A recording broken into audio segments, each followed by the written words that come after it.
नमस्कार दोस्तों। 1 अगस्त को राज्यसभा में मॉनसून सत्र की कार्यवाही चल रही थी। उपसभापति हरिवंश नारायण ने नाम पुकारा, श्री मनोज झा 5 मिनट।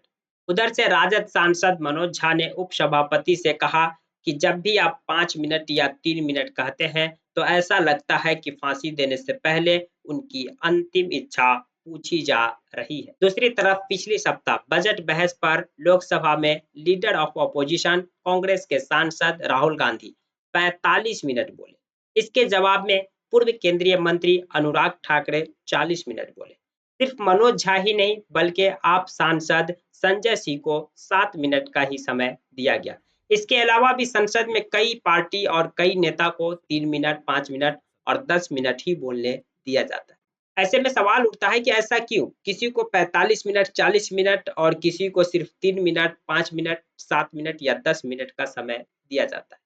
संसद में ये कौन तय करता है कि कौन कितनी देर बोलेगा और किस विधेयक पर कितनी देर चर्चा होगी?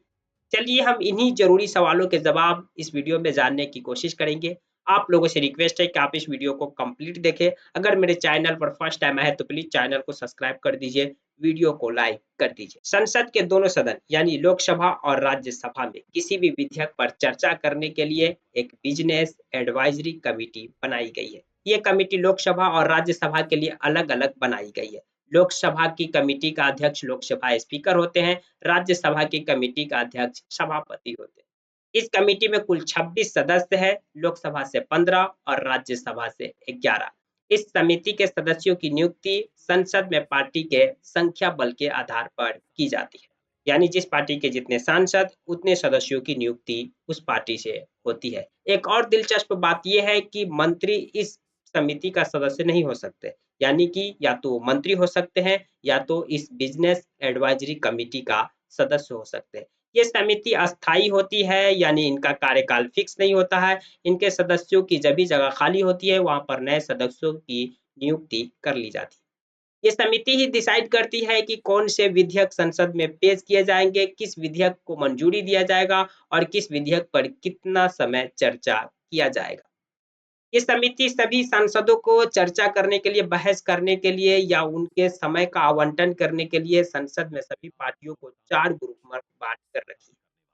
ये 4 ग्रुप है। पहला ग्रुप को मेजर पार्टी नाम दिया गया है, यानी कहने का मतलब कि जिस पार्टी का संसद में 15 से ज्यादा सांसद है उन्हें मेजर पार्टी के ग्रुप में रखा गया। जिस पार्टी का 5 से 4 सांसद है उन्हें मीडियम पार्टी वाले ग्रुप में रखा गया। जिस पार्टी का 2 से 4 सांसद है संसद में उन्हें स्मॉल पार्टी के ग्रुप में रखा गया है और जिस पार्टी का केवल 1 सांसद है उन्हें इंडिपेंडेंट ग्रुप में रखा गया है। संसद में पार्टी के संख्या बल के आधार पर ही ये कमेटी उन्हें समय आवंटित करती है। फॉर एग्जाम्पल किसी विधेयक पर चर्चा करने के लिए 1 घंटे का समय डिसाइड किया गया है, यानी इसी 1 घंटे में सभी पार्टी को बोलना है, चाहे वो सत्ता पक्ष की ओर से हो या विपक्ष की ओर से। इस समय बीजेपी का संसद में 240 सांसद है, यानी कि संसद में उनका 44% प्रतिनिधित्व है, यानी उन्हें 1 घंटा में से 27 मिनट बोलने दिया जाएगा। इसके अलावा विपक्ष की जो सबसे बड़ी पार्टी है कांग्रेस, उनके पास 99 सांसद है, यानी उनका संसद में इस समय 13% प्रतिनिधित्व है, यानी उन्हें 1 घंटा में से 11 मिनट बोलने दिया जाएगा। इसी तरह से समाजवादी पार्टी के पास इस समय 37 सांसद है, उन्हें 4 मिनट आवंटन किए जाएंगे। टीएमसी को 3 मिनट आवंटन किया जाएंगे। ये समिति पार्टी वाइज समय की सूची बनाकर हर पार्टी के अध्यक्ष यानी प्रेसिडेंट के पास भेज देती है।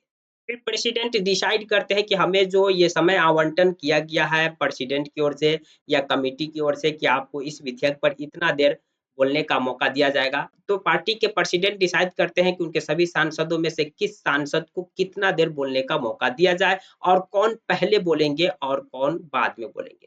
पार्टी प्रेसिडेंट सूची तैयार कर अपने सांसदों का लिस्ट तैयार कर फिर स्पीकर के पास भेज देते हैं। स्पीकर उसी आधार पर पार्टी के लीडर का नाम लेते हैं और उन्हें समय आवंटित करते हैं। अब तो आप समझ गए होंगे कि संसद में क्यों किसी को 45 मिनट, 40 मिनट तक बोलने दिया जाता है और किसी को सिर्फ 5 मिनट, 3 मिनट, 7 मिनट ही बोलने दिया जाता है। जानकारी पसंद आई तो प्लीज वीडियो को लाइक कर दीजिए, चैनल को सब्सक्राइब कर दीजिए।